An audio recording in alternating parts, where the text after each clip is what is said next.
Welcome to HortTube. My name is Jim Putnam and this is a Muskogee Crape Myrtle.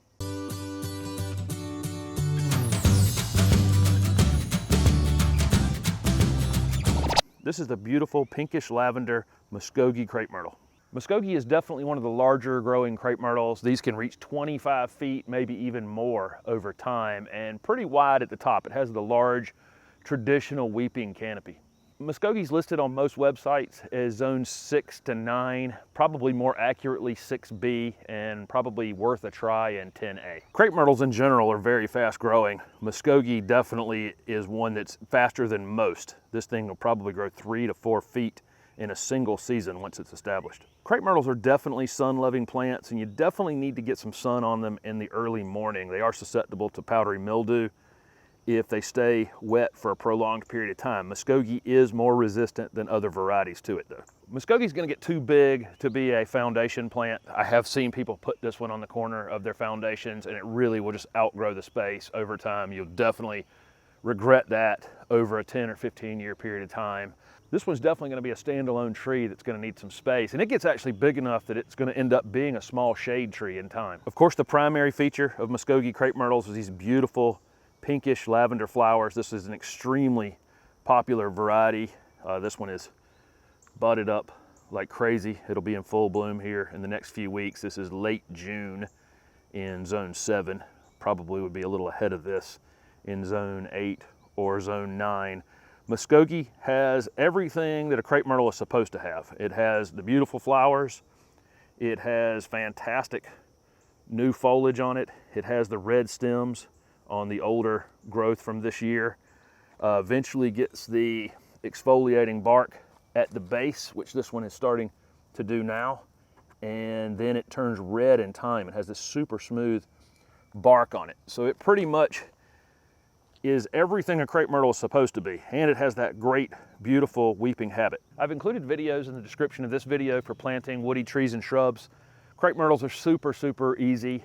As long as you don't bury anything that's not buried when you purchase it, don't over mulch it, don't put it in an extremely wet environment. Once established, crepe myrtles are very, very drought tolerant.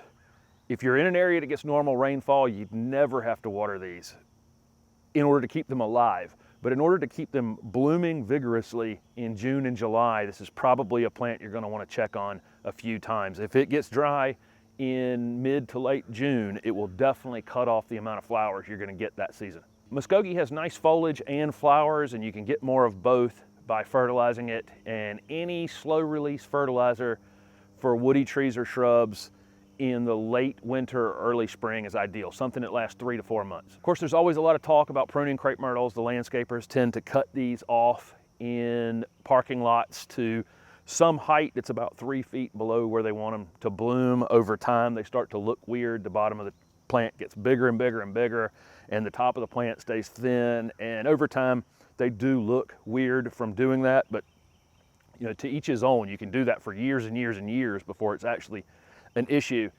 This tree is going to get 25 feet tall, and if you need something that you're going to try to keep 12 or 14 feet tall, there are crepe myrtle varieties that'll do that. I would encourage you just to pick one that will fit the space that you have. I've already mentioned that crepe myrtles are susceptible to powdery mildew. That's one issue they get. They get a lot of different chewing insects. Japanese beetles definitely love crepe myrtles.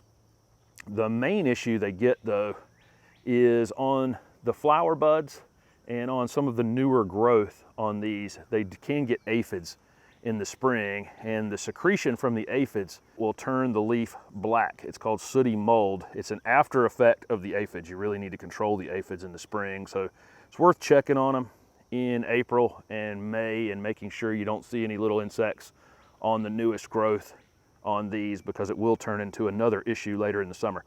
Crepe myrtles are considered very deer resistant. So what are you waiting for? Even you can grow the low maintenance, fast growing, beautiful, pinkish lavender flowering Muskogee crepe myrtle.